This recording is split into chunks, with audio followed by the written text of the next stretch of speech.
오늘 말씀은 나귀 새끼를 다신 예수님이십니다. 왜 예수님께서는 나귀 새끼를 다셨을까요? 참 신기한 일이죠. 많은 사람들이 예수님이 예루살렘 성에 입장하니까 제자들이 따르고 12제자뿐만 아니라 무리들이 다 따라서 예수님을 환영합니다. 그리고 많은 무리들이 오늘 이 종려나무 가지를 흔들면서 예수님을 환영합니다. 종려나무는 팜트리는 헬라어로 피닉스. 이 피닉스란 것은 원래는 포에닉스, 불사조 봉황이라는 뜻입니다. 그래서 불멸을 상징합니다. 이 나무는 불에 타서 죽어도 다시 살아난대요. 절대 죽지 않는데요, 이 나무는. 보통 팜트리가 이렇게 굳게 서 있으면은 뿌리는 이보다 더 길답니다. 그래서 이 종려나무 가지를 흔들면서 무리들이 뭐라고 외쳤죠? 우리 13절에 봅시다. 13절에 보면은 호산나 찬송하리로다. 주의 이름으로 오시는 이 곧 이스라엘의 왕이시여 하더라 그랬습니다. 호산나 찬송하리로다. 주의 이름으로 오시는 이 곧 이스라엘 왕이시로다 하고 외쳤습니다. 호산나 호수에나 이것은 영어로 Save us now란 뜻입니다. 호시아는 호시와 여러분 여호수아 호세아라는 표현이 있었죠. 똑같은 의미예요. 호시아를 헬라어로 지저스 예수라고 이야기한 것입니다. 그래서 그 뜻에는 구원해 주소서 이렇게 해서 호시엔나는 지금 우리를 구원해 주소서 이 뜻입니다. 그렇게 외쳤어요. 그래서 그들은 민족을 해방시킬 메시아, 영원히 죽지 않을 전능자 이렇게 하면서 무리들은 새로운 왕의 등장에 열광을 합니다. 어떻게 이렇게 열광을 할 수 있었을까? 어떻게 이렇게 많은 무리들이 열광으로 주님을 찬양할 수가 있었을까? 참 신기했어요. 그 성경의 맥락으로 봤을 때. 하지만 예수님은 그들의 생각과 기대와는 너무 달랐죠. 그들은 높고 위대한 왕을 원했으나 예수님은 낮고 겸손한 왕이었습니다. 그들은 원수를 무찌르는 강한 왕을 원했으나 예수님은 원수를 사랑하는 왕이었어요. 그들은 속박에서 해방시켜 줄 왕을 원했지만 예수님은 죄에서 해방시키기 위해서 십자가를 지셨습니다. 나중에 그 군중들은 예수님을 십자가에 못 박을 폭도로 변합니다. 그러나 예수님의 눈에는 그 군중들이 난폭한 폭도가 아닌 목자 잃은 양떼로 보였습니다. 자신에게 욕을 하고 침을 뱉고 면류관을 씌우고 가시관을 씌우고 채찍질을 하던 그들이 예수님의 눈에는 내가 사랑해야 할 목자 잃은 양떼로 보였던 것입니다. 그 죄 많은 양떼들에게는 참목자가 필요했던 것이죠. 죄가 많다는 것은 모든 책임을 남에게 전가를 한다는 뜻입니다. 그러니까 그 책임을 다 받아서 그 모든 걸 불사를 수 있는 하나님의 아들이 필요했던 것이죠. 흠없는 누군가가 그들을 대신해야 했습니다. 그래서 예수님은 우리를 대신해서 나무 위에 달리셨던 것입니다. 닷새 후 성금요일 무리들은 십자가를 진 예수님을 외면합니다. 예수님 곁에는 아무도 남지 않습니다. 여러분, 십자가를 똑바로 보세요. 내가 달려야 할 자리에 누가 달려 있는가?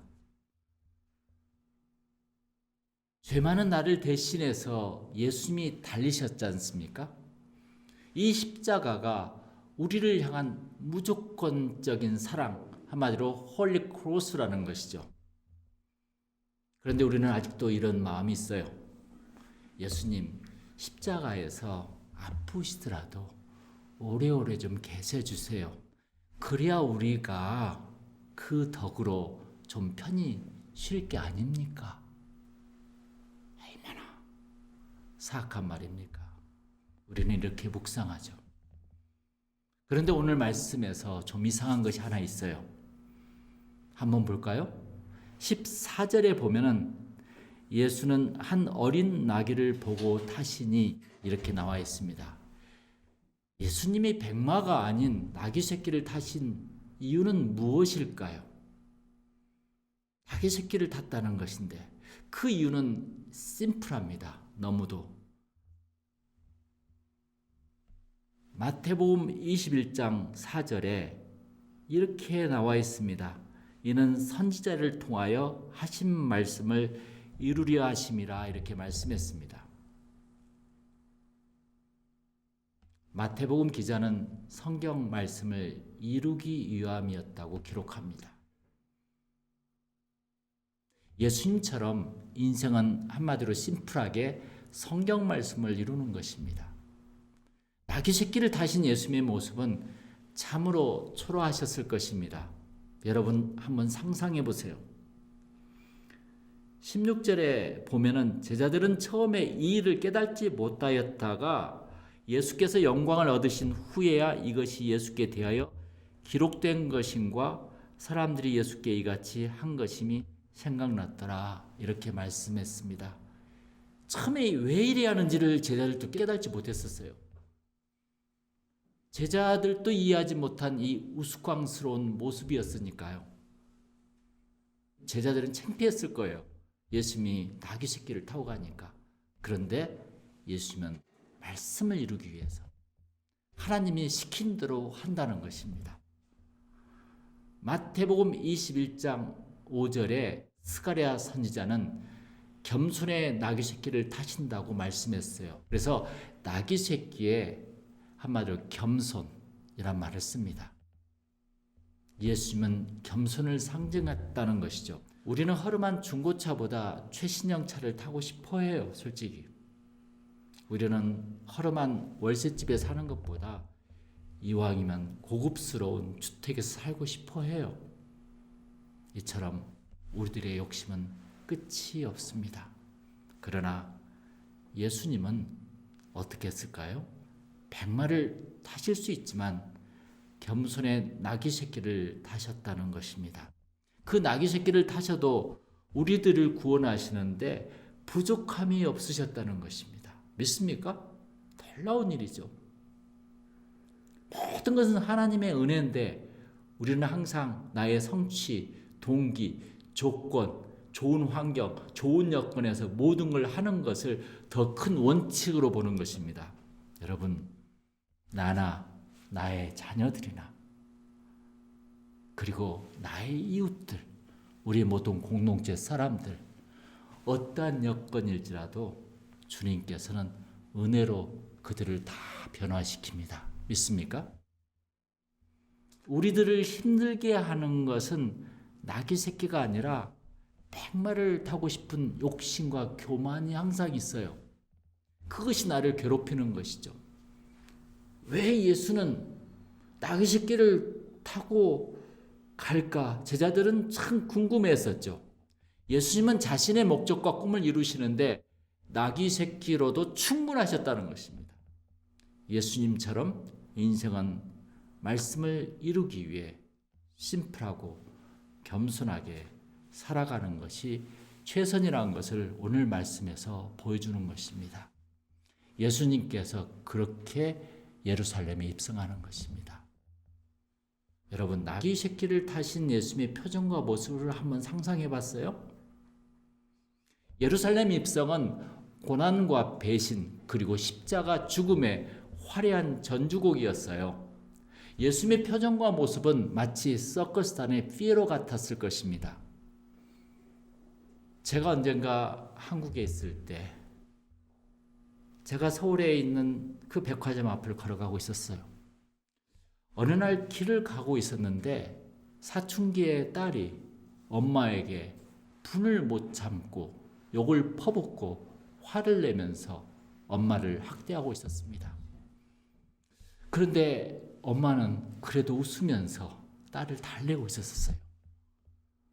그래서 궁금해서 무슨 일인가 궁금했죠. 그런데 엄마는 계속 그래, 내가 잘못했다. 너무너무 미안하다. 그런데 뭐가 그렇게 잘못했는지 내용을 들어봤었어요. 그 내용을 들어보니까 엄마가 잘못한 것은 아무것도 없더라고요. 엄마는 딸에게 웃어 보이지만 눈에는 눈물이 고여 있었습니다. 십자가는 상대에게 웃으면서 눈에는 눈물이 고여 있는 모습이었을 거예요. 이 엄마처럼. 그 모습은 바로 서커스단의 삐에로와 같습니다. 그 삐에로의 얼굴을 자세히 보면 입은 웃는 모습인데 눈은 눈물로 가득 차 있는 모습이 삐에로의 모습입니다. 삐에로의 눈에는 왜 눈물이 고였을까요? 이 고용주에게 멸시를 받고 온갖 찬밥 신세가 삐에로잖아요. 그런데 삐에로는 사람을 웃게 해야 돼. 그래도 당장 빵이 없어 가족이 굶주려 죽을 동안에도 삐에로는 무대에 올라 관객들을 웃게 합니다. 아내가 병들어 죽어가고 있어도 무대에 선 순간 삐에로는 모두를 웃길 수 있어야 합니다. 그러나 삐에로는 비웃음을 받지만 근심으로 웃음을 잃은 사람들을 웃게 합니다.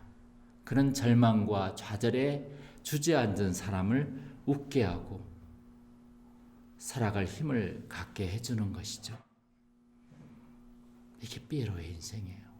온갖 모순과 부조리와 불공평과 불합리와 비논리가 존재해도 그런 가운데서도 삐에로는 사람들 앞에서 기꺼이 자기를 낮추고 웃음을 줍니다. 그게 나귀 새끼를 탄다는 의미예요. 조롱거리. 그 당시에 제자들도 이해를 못했었죠. 아마 예수님은 그 삐에로의 모습으로 나귀를 타고 예루살렘 성에 들어오셨을 것입니다. 이게 십자가를 지는 모습이고 고통을 기쁨으로 받겠다는 모습입니다. 여러분, 예수님은 도대체 무슨 생각을 하고 있었을까? 많은 무리들이 환영한 것을 보시면서 그 무리들이 언젠가는 폭도로 변할 줄 알고 계셨습니다. 무리들이 손에 종려나무 가지 대신 돌멩이와 채찍이 쥐어질 것을 알고 계셨어요. 예수님이 뒤를 따르는 제자들은 배신자로 변할 것을 알고 계셨습니다. 그래서 예수님이 생각하신 것은 오로지 저들을 용서해달라는 생각밖에 없었을 것이에요. 아버지, 저들을 사하여 주옵소서. 자기들이 하는 것을 알지 못함이니이다. 라고 누가복음 23장 34절에는 그러한 예수님의 마음이 쓰여 있습니다. 예수님처럼 우리는 어떻게 하면 말씀에 순종하고 심플하게 살 수 있을까? 한번 잘 생각해 보세요. 예수님이 자기 목숨을 걸고 십자가를 지신 이유는 우리를 절대적으로 사랑했기 때문입니다. 예수님의 절대적인 사랑이 나귀 새끼를 타고 십자가로 향하게 했던 것이에요. 하나님의 절대적인 사랑이 예수님을 이 세상에 보내게 하셨습니다. 요한복음 3장 16절처럼. 사랑하면 말씀에 순종하며 일편단심으로 심플한 삶을 살 수 있습니다. 그를 위해서 사랑하면 그렇게 할 수 있잖아요. 우리가 이 사회에서 지도자가 된다는 것은 십자가를 질 수 있는 존재로 변화된다는 것입니다. 우리의 왕이 권위 없이 나귀 새끼를 타신 뜻은 십자가를 지겠다는 뜻입니다. 희생하겠다는 뜻이죠. 너를 위해 죽겠다는 뜻이죠. 이러신 분이 교회에 가득 찰 때 교회는 사회를 위해서 헌신하게 됩니다. 그 교회는 십자가를 질 수 있는 것입니다. 교회가 십자가를 질 때 지역과 사회는 건강해지는 것입니다. 십자가 없는 영광은 이 세상에 존재하지 않습니다. 나귀 새끼를 타고 십자가를 향해 가시는 예수님은 피에로의 모습이셨습니다. 우리들도 예수님처럼 십자가를 짊어질 수 있고 피에로처럼 남을 행복하게 만들어줄 수 있다면 이 세상은 호시엔나를 부르며 종려가지를 흔드는 폭도가 아닌 천사들의 합창이 될 것이지 않겠습니까? 그것이 우리들이 살아갈 큰 명제입니다. 우리 다 같이 기도하겠습니다. 하나님 아버지, 진심으로 우리에게 오신 예수님을 호산나 하면서 환영하는 참된 사람으로 만들어 주시옵소서. 이 모든 말씀 주 예수 이름으로 기도드립니다. 아멘.